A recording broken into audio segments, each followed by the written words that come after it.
সবাই কেমন আছে ভিডিওতে জানিয়ে দেবেন। আজকে আমি একটা বইয়ের সম্পর্কে রিভিউ করব। শুধু একটা বই না, দুইটা বই সম্পর্কে রিভিউ করবো। এই যে আমার হাতে দুটো বই দেখতে পাচ্ছেন, একটা হচ্ছে মাজা ক্যামেরা অর্থাৎ কাজল ব্রাদার্স লিমিটেডের লেখা, আরেকটা হচ্ছে আলিম স্যারের বই আমার কাছে আছে।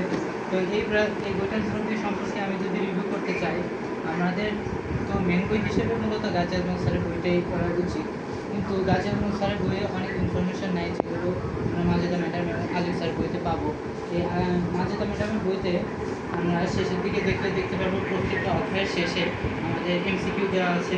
তাছাড়া এই বইয়ের আমার সবচেয়ে যে বিষয়টা ভালো লাগছে সেই বইটা হচ্ছে রঙিন।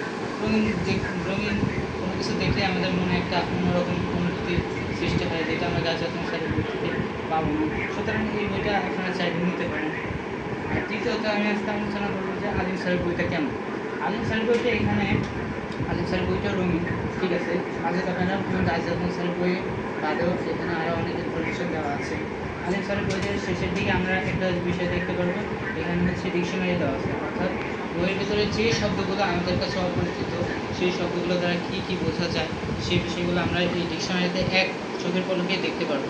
তাছাড়া এখানে প্রয়োজনীয় বোর্ডের কোশ্চেনও দেওয়া আছে এবং বোর্ডের কোশ্চেনগুলো কীভাবে করা উচিত, কীভাবে ফলো করা উচিত, সবগুলো বিষয় এখানে দেওয়া আছে।